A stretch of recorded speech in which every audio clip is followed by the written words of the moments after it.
Alright, welcome back to going over vector calculus. Today we're going to be going over dot product.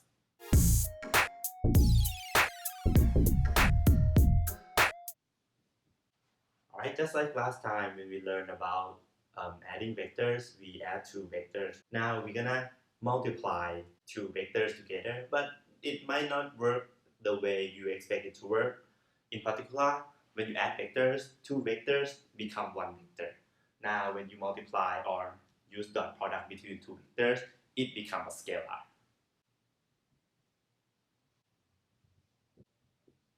So if you have two vectors called b being v1, v2, v3, w being w1, w2, w3, then the formula of dot product is as follows.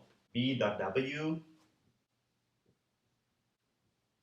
can be obtained by you multiplying first entry together, namely v1 to w1. Then you do the same for the second entry, v2 to w2, v3 to w3, and then you add them together. And that's why the result is a scalar, not a vector. One common mistake that people do is you do v dot w and you get this vector. This is not the case,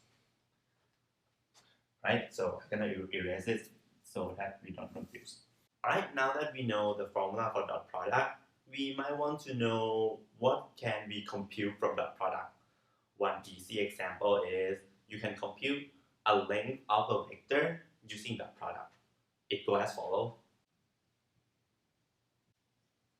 When you want to compute the length of the vector, notation is you do double bar around the vector that you want to do, and that will tell you that you want to compute the length of the vector. And the formula is you do square root of the vector of itself. Alright, so let's do one example. If this is my v vector 1, 0, minus 2, if I want to compute the length of this vector, what do?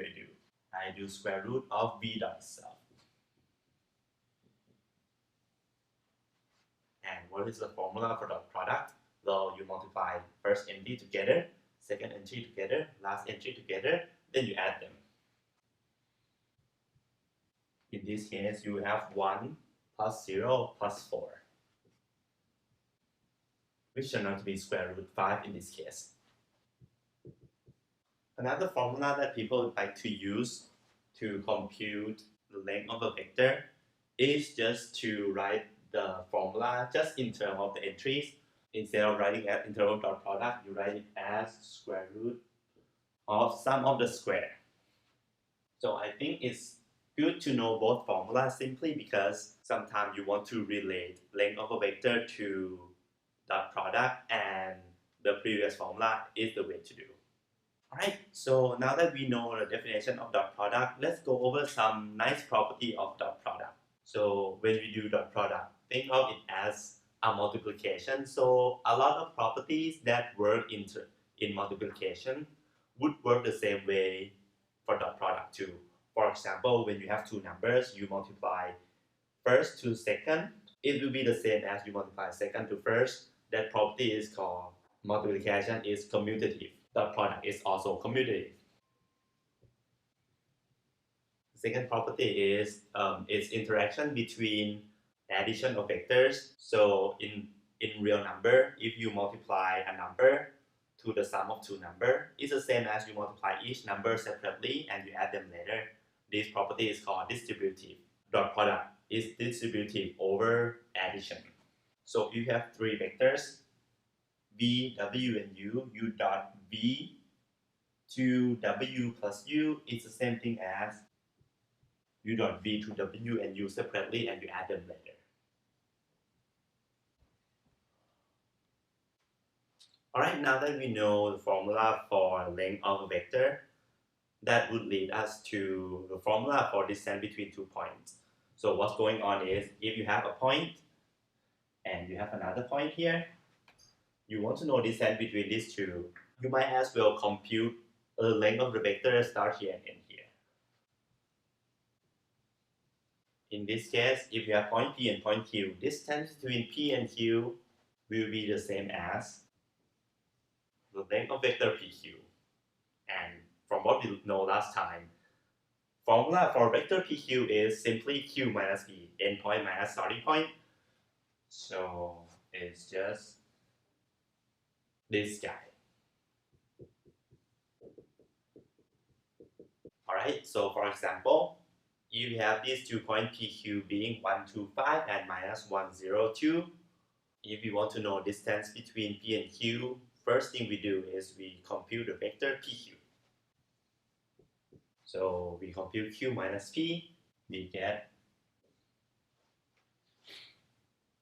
and therefore distance between P and Q is length of the vector PQ, which is square root of sum of the squares of the entries. You get 4, 4, 9, so 8 plus 9, so 17. So that's your final answer. Alright, so it's time to more vocabularies. When somebody says unit vector, what does it mean? Well, it simply means a vector with length 1. So it might seem to be a silly definition. Why do we care about a vector with length 1? Well, the reason is because we use this kind of vector to represent direction. When you want to say about direction, like we go this way, it should not matter how long the vector is. All it matters is it points to a certain direction.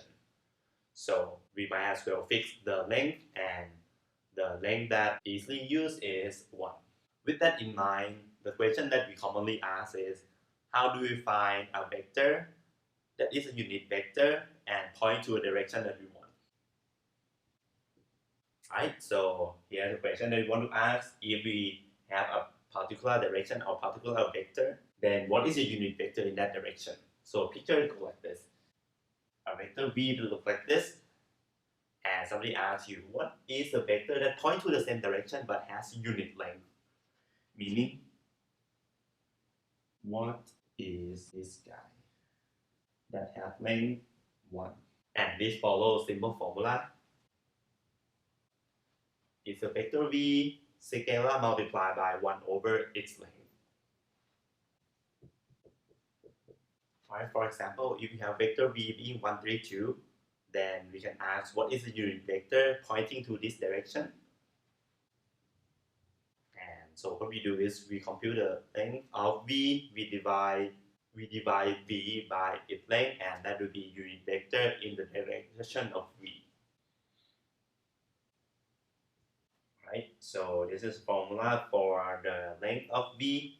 We square everything, we get 1, 9, 4, so 14. So that could be your answer, or if you want to simplify it a little further, you can distribute this guy inside the parentheses. So you have 1 over 14, 3 over 14, and 2 over 14. Alright, so if there's one single thing you want to memorize about dot product, it's its alternate formula.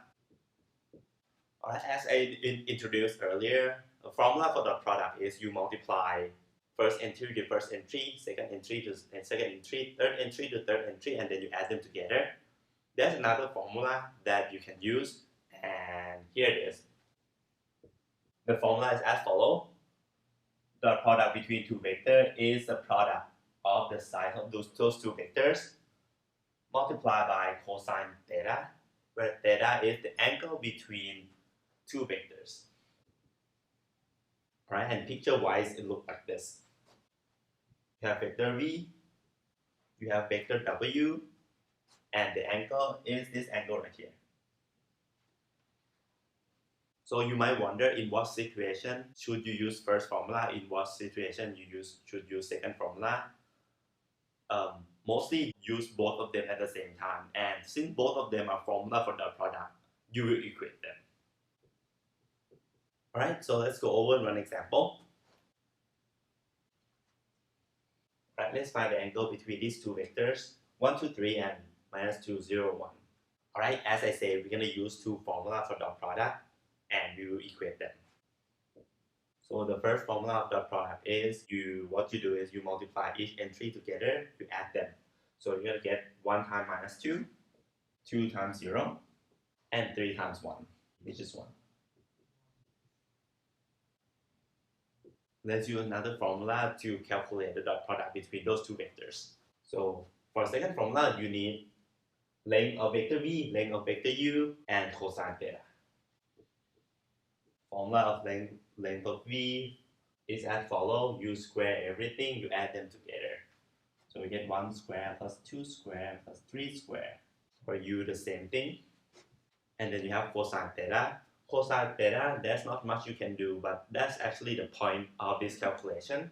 As you will equate these two equations a little later, you see that you know every term in here except cosine theta.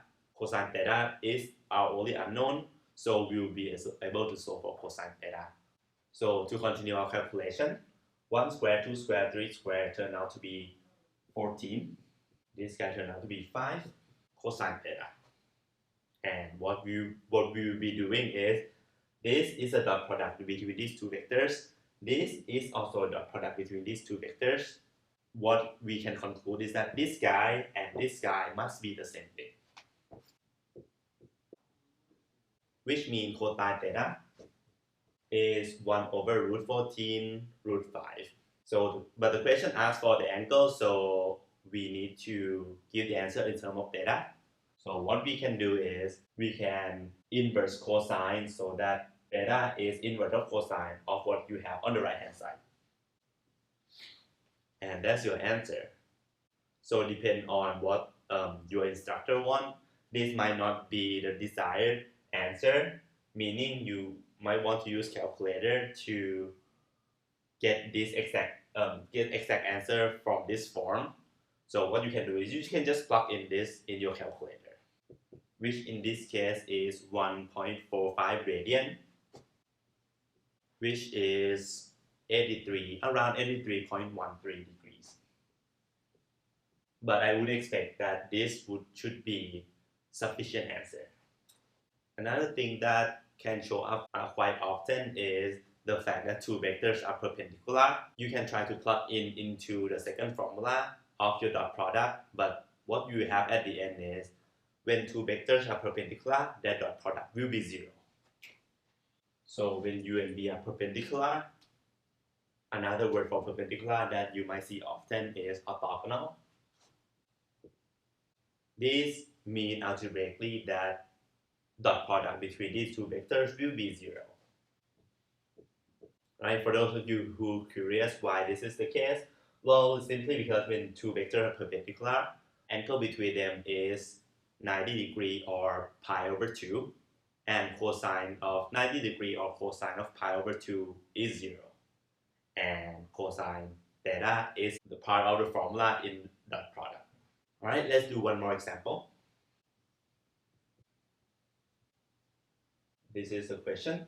So find a number a that make these two vectors. So the first vector is in terms of a, so it's a10. The second vector is 125. As you vary a, this vector will change, but there's one particular a that make this guy perpendicular to this guy, and we ask what that a is. All right, so we want a10 to be perpendicular to 125. So what it means is dot product between these two vectors is 0. And then you can use the first formula for dot product to solve for a. If you were to compute the left-hand side, then left-hand side can be obtained by using the first formula. Multiply a to 1, 1 to 2, 0 to 5.